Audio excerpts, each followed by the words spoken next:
Добрий день, чистовані русини! Починаємо передачу «Живий русинський язик». З вами я, журналістка Олена Копенець-Барта і отець Димитрій. Добрий день! Добрий день, дай Боже, усім нашим православним русинам і русинкам, та й всім русинам цілого світа. А чим об'яснити зговор істориків, що клеветали святих братів, доказуючи, що вони не справилися з задачею і кирилицю не создавали? Многі історики, причому не перевіряючи один у одного, пишуть, що нібито доказано, що Кирил і Мефодій кирилицю взагалі не создавали. Вони прийшли на Моравію, знайшли там глаголицю, або навіть вони придумали сложну глаголицю з буквами грузинсько-армянськими знаками. Странно, вони прийшли від греків, і вместо греческих букв, а в основному то греческі прийшли букви, вони придумали армяно-грузинські або якісь другі знаки. Що це сталося з ними, якщо думати по тим ученим, чому вони були покликані іменно свою принести роботу у поміч. А тут оказалося, що те, що вони принесли, не прижилося. Тобто, так звана глаголиця, весьма сложна, і донині вона не так легка для читання, ясно стало, що був, на мою думку, задум, а нині який негласний зговор із ученими, котрі, щоб цю ідею довести до людей, повіли, не кирилицю здавали, а глаголицю, незрозумілу, далеку від основань, і донині на глаголиці не є повної Біблії, повних богослужебних книг, а лише віддільні. Мало того, є в Києві глаголічний листочок, але в Києві ніколи на глаголиці не служили і не читали. Це був якийсь подарок, случайно перенесли, але листочок один – це не Біблія, не книги, або другі там пару переводів. Но річ у другому. Коли Кирила і Мефодія земля наша прийняла, і вони справилися з задачею, вони принесли нам кирилицю, і в ту кирилиці вони вклали множество своїх благословенних даров, 5-6 букв нових, котрі передавали багатство слав'янського язика.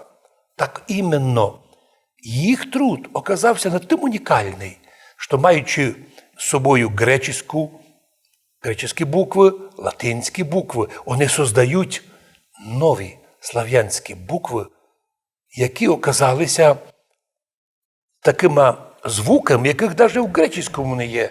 І донині греки не мають, наприклад, окремого знака на букву «Б». І латиняни донині не «ж» чи «ш» не мають, і навіть не «и», не «и», просто не є. І приходиться їм деякими буквами, крапками, якимись значками ото умножати. І вийшла сьогодні латиника для слав'янських народів, які прийняли латинство, на цілу арабіку. Постоїть там всяких там значків і точок.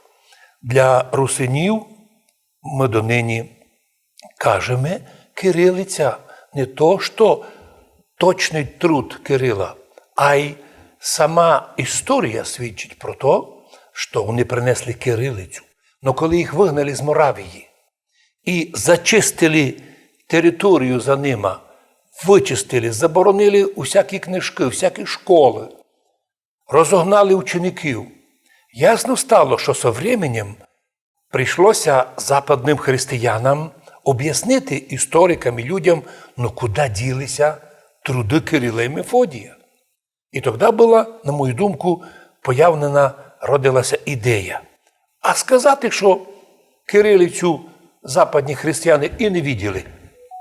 Її создали пізніше вже оті учні Кирила і Мефодія, і все. А западні християни виділи лише глаголицю, а для того, щоб і була гіпотеза правдоподобна, то у Хорватії, у многих монастирях і церквах штучно, іскусственно підтримували глаголицю, хоча на ній мало хто колись служив. А головне, було доказано, нібито, що не було кирилиці. А то, що учні Кирила і Мефодія її придумали пізніше десь там у Македонії, потім десь там у Болгарії, потім пішло на Русь, западні християни не винуваті, вони просто кирилицю не виділи. Хороша гіпотеза, правдоподобна, но вона розбивається на просто перший вопрос. Неужели не справилися Кирил і Мефодій з задачею? Неужели учні їх способні були придумати букви, алфавіт, азбуку, а вони настільки були неспособні? І що їх потягнуло робити слав'янам знаки грузинсько-армянські, де якісь там ще й другі? Хто знайомий з глаголицю, то почти вища математика, і лише спеціалісти її читають. Значить, відповідаємо чітко і ясно. Кирил і Мефодій справилися з задачею, перевели все богослуження на кирилицю, перевели богослужбові на кирилицю, что отдельные произведения переводились на глаголицу, это вполне ясно доступно, и мы с тим соглашаємося. Комусь треба було по-другому. Була ідея, що в Хорватії пряталися слав'яни, скривали своє слав'янство під видом глаголиці. І така гіпотеза була. Но главное, що то, що посіяли на Моравії святий Кирил і Мефодій, огнем і мечом латинники викорчували і зачистили територію від кирилиці.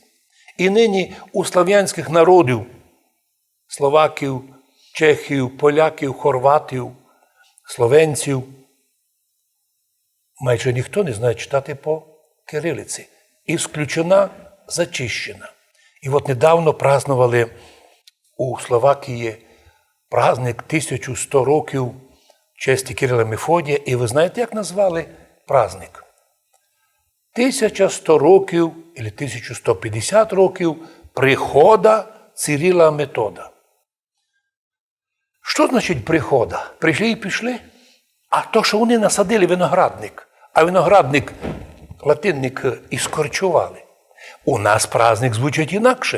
1150 років місіонерських трудів Кирила і Мефодія, і тими трудами ми нині, основному ми жителі під Карпатами, потім теперішня наша вся Україна, Болгарія, Білорусія, Росія, Сербія, і, ну, звісно, і ми, русини, пользуємося чудесним-пречудеснішим даром святого Кирила, естественно, і Мефодія, кирилицю.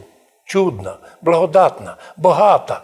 Ведь пробували ми раз взяти польський, слав'янський текст на латиниці і записали ми його кирилицю. Так на кирилиці польський текст на 2 сторінках умістився у кирилиці на 1.